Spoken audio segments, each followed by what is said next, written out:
Welcome everybody to today's podcast. I'm Matt Stringer from the Education Showroom, and I'm delighted to be joined by Rachel Beech today, who is the founder of an organisation called Fetching. And Rachel and I have known each other now for 3 or 4 months, and I'm sure the content you're going to find really interesting today, because we haven't done anything like this particular style or topic or content in the podcast that we've done today. So it can be very different and very interesting for you.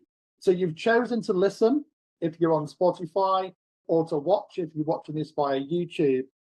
This podcast is specifically around using personas to tackle attendance in primary schools. So using personas to tackle attendance in primary schools. And on that note, Rachel, good morning. Lovely to see you. How's the start of your academic year been, Rachel? Morning, Matt. Thanks for having me. Yeah, the start of the year has been pretty busy, actually. As you know, we're in the safeguarding space, and there have been a lot of changes recently that have put safeguarding right at the top of everyone's agenda. So great to see everyone kind of taking action on the changes that have been rolled out. And obviously busy term, but not as busy as the schools. I can safely say it is incredibly hectic out there from everyone I've spoken to. Yeah, very full on indeed. And just a little bit about your background, your expertise, Rachel, just as a bit of a scene setter for the audience of this podcast. So, as you mentioned, I'm the founder of a company called Fetching, but historically my background is in marketing. And the reason I wanted to talk about personas particularly is this is something that's come from my past life as a marketeer, where we used to use personas to target people. So creating a profile of a certain type of person so that we could target a campaign directly to them. And, and people will be familiar with having campaigns targeted at them, seeing people of a similar age to them in adverts that are targeted to them differently. A lot of companies use it. And I think looking at attendance currently, there are so many different reasons and so many different kind of explanations given for low attendance by different people. I wonder whether personas is not the best way to approach attendance going forward. Yeah, that's interesting. And I think that ties us in beautifully to the first of our 3 or 4 main questions today, Rachel. So to get us started, obviously you're dealing with a lot of multi-academy trusts and schools on a daily, weekly basis. What are you learning, experiencing, possibly hearing or observing, I guess in a lot of cases, as to reasons why lateness or absence or both continues to be a huge challenge and is actually a growing issue and a growing challenge? What are you observing, seeing, hearing? What's been shared with you in that space to get us started with? Well, I think, there, as I mentioned, there's a lot of different reasons. Quite often it's covered up with sort of a sickness, but really it can be put into a few different buckets, and one of them, I'm going to bracket it as entitlement. The parents feeling like it's okay to take their child out of school, particularly the last week of term, while the holidays are so expensive, the child's getting a different experience. It's partly an education, there's that side of it. There's a mental health crisis. We know that. We've got parents who, they struggle to get themselves moving in the morning, let alone their children. There are children who are struggling with mental health as well. And of course, those things will create conflict in the home. And for some parents, they just don't want to have that argument. So if the child is refusing to go to school for whatever reason, they're going to just say, okay, that, I'm not going to have that fight again. And then there's the general, and I think this is a big chunk of people, there's there is a cost of living crisis. Yeah. And I think people are struggling to get their children into school on a cost level, and whether that is we've got no clean uniform, we can't afford to put petrol in the car, we can't afford the bus fare, those kind of things are having an impact as well. And I think, the final group that I'll probably just touch upon briefly is the people who don't see a value in school. I think these are the most challenging group because education never really did a lot for them. And, maybe they went to school every day and it's not served them well, or maybe they didn't and it just isn't perceived as something important. It was never given the importance it should have in their life growing up. And so for those people, it's all a bit meh, you know, shall we, you know, if we go, if we don't go, it doesn't matter. And I think school is, for children, you know, can be challenging if you're good at something or not good at something, if you haven't got the right friend group. You know, there are lots of challenges going to school, and there are days when they won't want to go to school. And so you need a parent who is going to really push that forward and really be invested in the education of the children. And I think that last group there is unfortunately not. Yeah, interesting. And of course, as the type of parent, of course, that may have different shifts at work, find it challenging to take that child to their school or take them to the bus stop, whatever that may look like. And of course, there's the other dependencies as well, you know, different forms of travel, bus, coach, as you said, taxi, and all of those types of, let's say, work challenges potentially as well, or all kinds of different reasons. Yeah, and I think, you know, we talked about people who are, you know, struggling to afford, you know, bus fares, car fares, but actually, you know, you bring in another really interesting point that if you're working shifts, it's not just about a couple of pounds on a bus fare. This is about paying for childcare, which is ridiculously expensive. We know we're in the top 4 countries in the world for expensive childcare. So you don't have to be on the poverty line to struggle to, you know, afford to pick your child up on time or drop them off on time if you're relying on a third party to do that. Yeah, okay. That's a really interesting start. And again, it's interesting that you're observing that and hearing that from schools and Matt, all of those reasons. And I'm sure there are numbers of others as well. Flipping it around more onto the parent side, and you touched on this, Rachel, already. So I'm just going to kind of probe a little bit on this one, is the influence that parents do have on absence and lateness, and again, or both. What's your thoughts on that? You know, as a parent, maybe things like your words were how they perceive education. So maybe it might have been a personal experience of their educational journey. What about these from the parent perspective, Roger? I think from a parent perspective, it's always, you know, I'm fortunate, you know, that my parents always pushed me to go to school, and I've had conversations with other people in the same vein. And I don't know if it's a generational thing where you just went every day. I think the importance of going every day can't be understated, but I think what we need to look at is addressing, you know, going back to personas, the types of parents and the reasons why they don't think school is important. I mean, we know that white working class kids are doing worse now potentially from children from other backgrounds, you know. And you know, I've got colleagues who are from different parts of the world. You know, a colleague of mine from Nigeria, you know, the state education system there is so bad that everyone pays for education. It is considered so important. They don't go on holiday, they don't do anything else. And, you know, so as a result, I met people who've never left, you know, they never left the country until they finished their education and they went out to work and they could afford to leave the country. But the priority that's put on education in different parts of the world means that actually we are falling behind as a nation. I think that there are, you know, I think, you know, we do need parents to understand that 90% attendance isn't good enough. You know, taking your child out of school for the last week before the summer holidays is not okay. You know, and I think we need to be sympathetic on all levels, right? There is a massive amount of social media that's out there. I was watching something recently where someone said, back in the day, you used to go around to dinner at someone's house and they'd show you their holiday snaps, and it was like really, really dull. And if you told me that in 20 years' time, I'd be literally scrolling through holiday videos of an evening, not even people I know, you know, just like random people. And so you get caught in this bubble of believing that everybody else is having a holiday. You know, and you believe that it's true. So this is not a kind of criticism of anybody, because you're stuck in this world where you're being encouraged to do this because you're stuck watching all of these people who are also taking their children out of school, who are justifying the fact that it's okay to take your children out of school. But it's not. And this whole idea of it's my right to have a holiday, it's my right to take my child out of school, it's not. Actually, it's your child's right to an education. That is a confirmed, documented human right, as they have a right to an education. And I think the schools are challenged with trying to communicate to different parents in a way that will get through, that will cut through that, that will say, okay, yeah, absolutely, we fully understand why you need to get away. We fully understand why that holidays are so much more expensive. However, I think that, and this is the problem, and that's not the same conversation as someone who's got a low attendance record because they can't afford the bus fare. Yeah.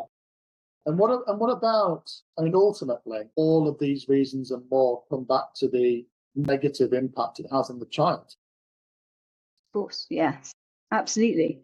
And I talk about the last week of summer holidays, and I think the reason that one comes up a lot is because people think nothing happens.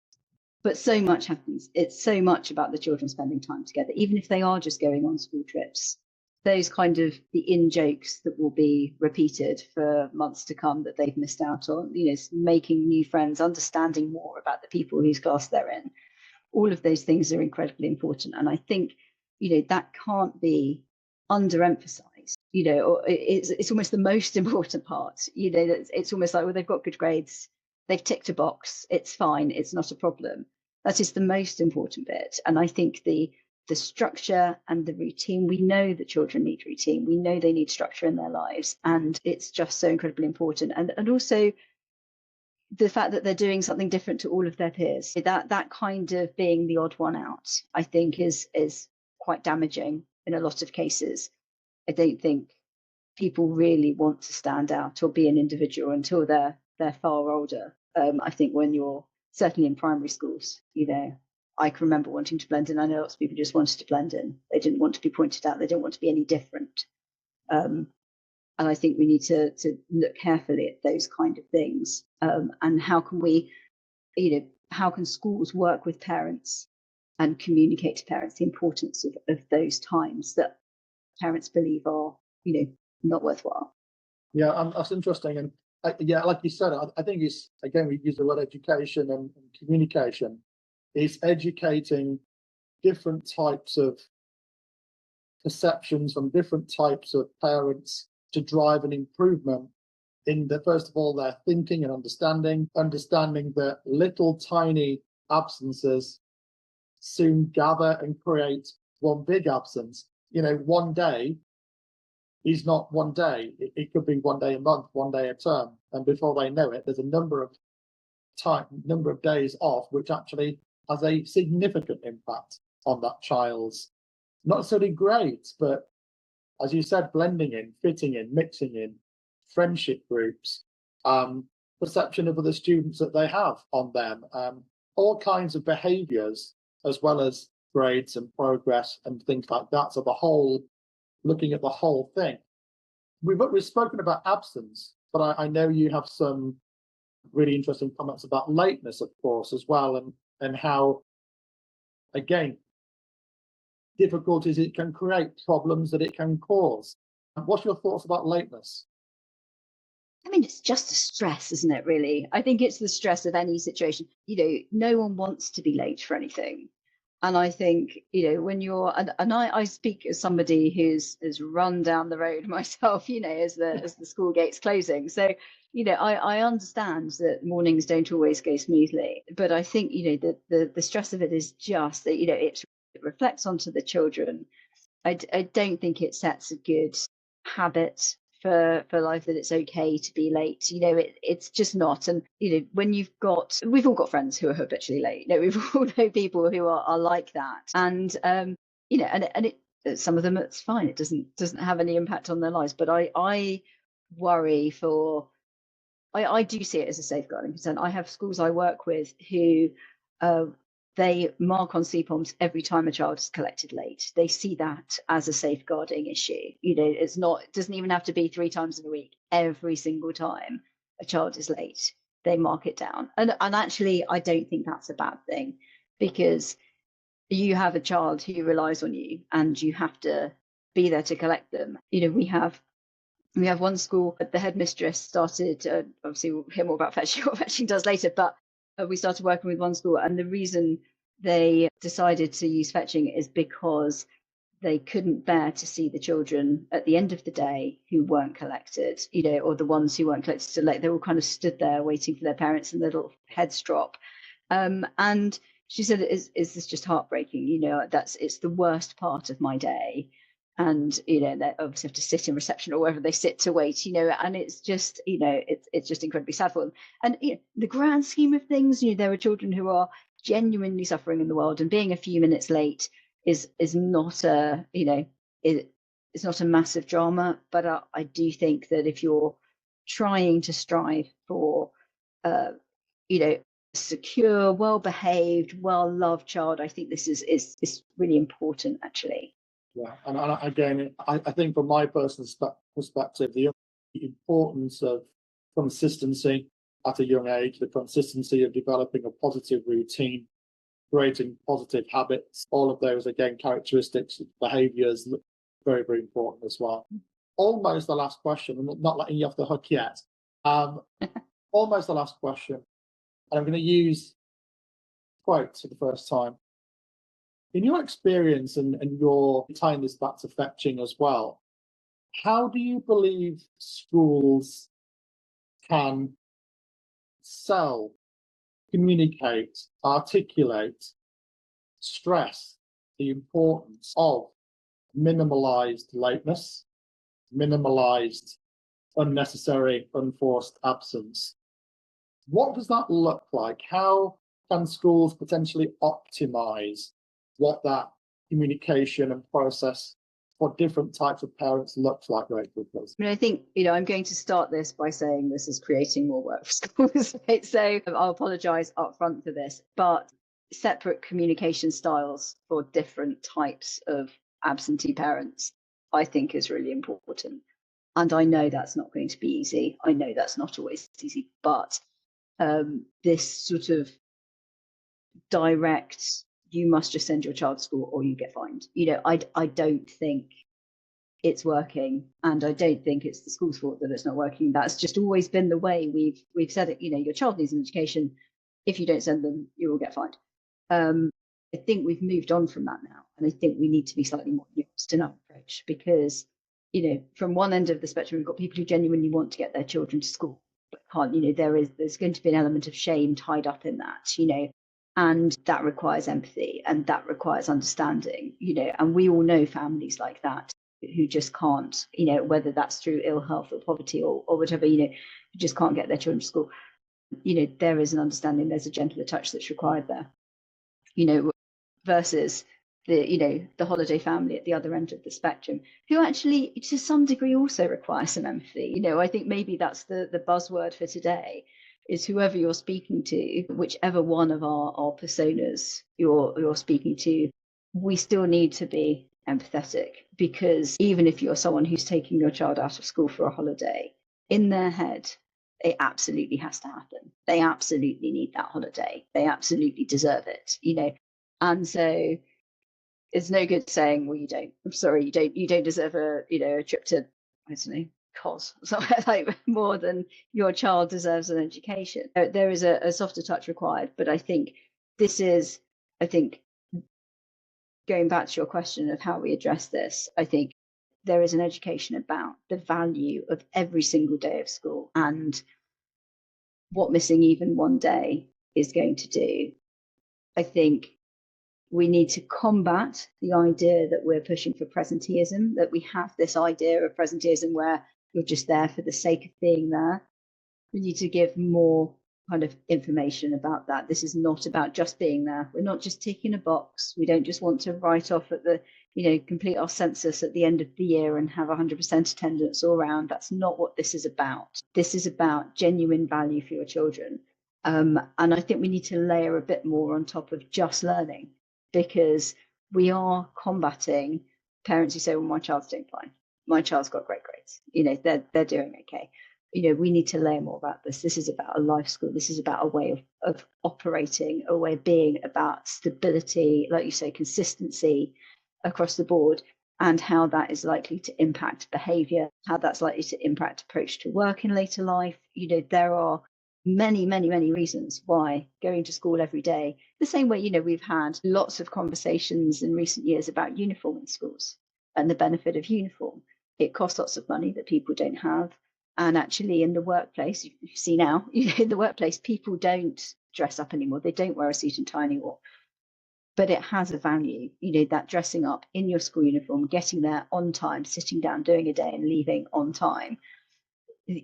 That routine, I think, is absolutely fundamental. And I think we need to get more into those conversations and potentially, bring in that mental health piece about, we know that some children struggle with their mental health and they struggle so much that they don't want to go to school. But actually, we could be damaging them more by allowing this kind of inconsistency every day. Is it happening? Is it not? Is educating and delivering the appropriate message to the correct discernible type of parent. And as you said, showing that empathy in every case, in every circumstance, but understanding that different messages need to be developed and executed and delivered differently and tailored to the appropriate parent and their situation. Absolutely, yeah, absolutely. That's 100%. And as I said, I caveat at the start saying this is more work. This is four newsletters, not one. This is 4 notes out, not one. And that is obviously more work. But I think this approach, I'm not going to say is something that all schools do across the board. I think this is for targeted cases of parents who are habitually late, where you've tried everything else. I think this is potentially a way that you could cut through by addressing what you believe to be their particular circumstance, their particular reason, having poor attendance for their child. Thank you, Rachel. And for all the school teachers listening and watching, school leaders, parents, if you have any questions for Rachel, if you'd like to go through any of today's content in more detail, if you have any questions, you're very welcome to get in touch with Rachel. And Rachel, in a second, is going to talk about her organisation, Fetching, as well, very quickly. But Rachel, should anyone want to get in touch and have a chat, discuss more of this, what's your contact details so people can get in touch, please? So people can email me, and it's Rachel, Rachel, at wearefetching.com. That's probably the best way. I'm always on my email. I shouldn't say that, but I always am. So you can get me there. Super, that's great. And we'd love to learn a little bit about Fetching, Rachel, please. So we'll start off with the concept. Where did the concept come from? And then we'd love to learn about the impact that it's having in schools. So we developed Fetching because we're conscious of the fact that people are sharing the school run with a lot of friends, family, and it's causing a challenge for schools where everyone's trying to get hold of the school office at the last minute, and they're inundated already.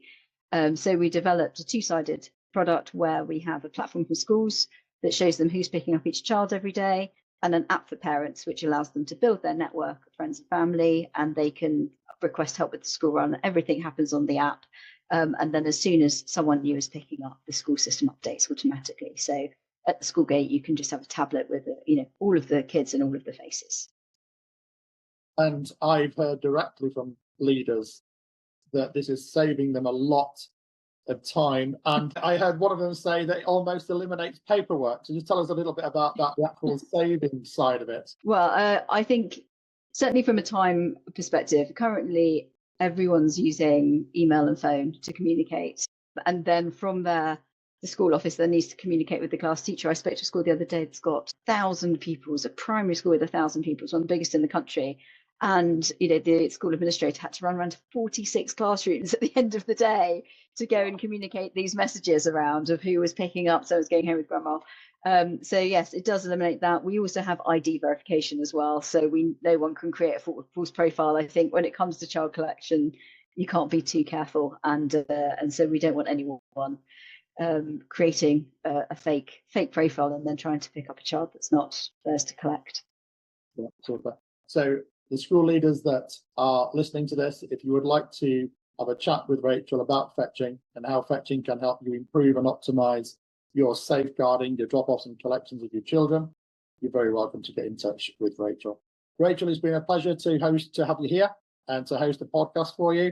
I hope you have a great rest of the term. Only a few weeks to go now until the end of the first half term. So I hope it continues to be highly successful for you. And thanks for joining us today. Brilliant. Thanks so much, Matt.